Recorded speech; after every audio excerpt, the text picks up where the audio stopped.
പടം നല്ലൊരു പടമാണ്.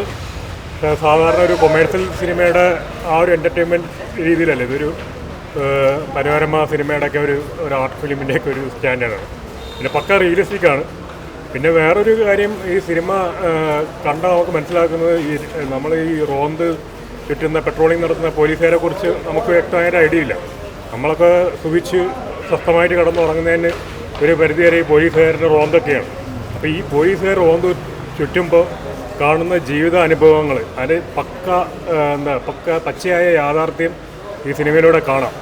പിന്നെ പല നിയമക്കുരുക്കുകളും റോഷൻ മാത്യുവും ദിലീഷ് പോത്തനൊക്കെ ജെന്യൂനായിട്ട് വളരെ സ്വാഭാവികമായിട്ട് അഭിനയിച്ചിട്ടുണ്ട്. ഉഗ്രം പടമാണ് സത്യം പറയുന്നത്.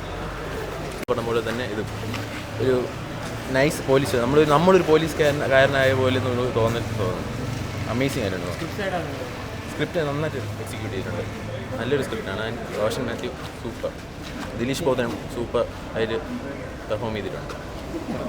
നല്ല സിനിമയാണ് എന്ന് പറയുമ്പോൾ മേക്കിംഗ് വൈസും അതിൻ്റെ കഥ എഴുതി വെച്ചും എല്ലാം നല്ലതാണ്. പിന്നെ ദിലീഷ് പോത്തൻ്റെയും റോഷൻ്റെയും വളരെ നല്ല പെർഫോമൻസ് ഉണ്ട്. എന്ന് പറയുമ്പോൾ അവരുടെ രണ്ടുപേരുടെയും നല്ലൊരു അഭിനയം എന്ന് പറയുമ്പോൾ ആ സിനിമയുടെ മെജോറിറ്റി ടൈം അവർ രണ്ടുപേരുടെയും പെർഫോമൻസാണ്.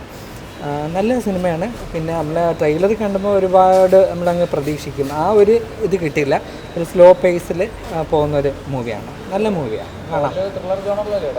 ത്രില്ലറൊന്നും പറയാൻ പറ്റില്ല, പക്ഷേ ഇവരുടെ രണ്ടുപേരുടെയും പെർഫോമൻസ് വൈസ് നല്ല സിനിമയാണ്. പിന്നെ ഒരു രാത്രിയുടെ കഥയാണ്. എന്ന് പറയുമ്പോൾ ഒരു നൈറ്റ് പെട്രോളിന് പോകുന്ന രണ്ട് പോലീസുകാർ അറ്റൻഡ് ചെയ്യുന്ന കുറേ കേസുകളാണ് കാണിച്ചേക്കുന്നത്. പക്ഷേ സിനിമ തിരക്കഥയുടെ ഇത് വെച്ചിട്ടും ആ മേക്കിംഗ് വൈസും വളരെ നല്ലൊരു മൂവിയാണ്. പിന്നെ എല്ലാവർക്കും എൻജോയ് ചെയ്യാൻ പറ്റുമെന്നുള്ള കാര്യം അറിഞ്ഞൂടാ.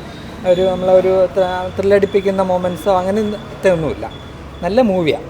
അവരുടെ രണ്ടുപേരുടെയും ഒരു നല്ലൊരു പെർഫോമൻസ് കൊണ്ട് നല്ല മൂവിയാണെന്ന് പറഞ്ഞു. സ്ലോ പേസ് തന്നെയാണ്. സ്ലോ പേസില്ല, സ്ലോ ആയിട്ട് പോകുന്ന സിനിമ. നല്ല മൂവി, മോശം പറയാനൊന്നുമില്ല.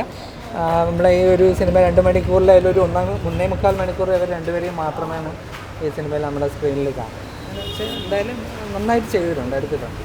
പ്രത്യേകിച്ച് എടുത്തു പറയാൻ വേണ്ടി അതിൽ ബാക്ക്ഗ്രൗണ്ട് മ്യൂസിക് അങ്ങനത്തെ സംഭവങ്ങളൊന്നുമില്ല. നല്ല സിനിമ.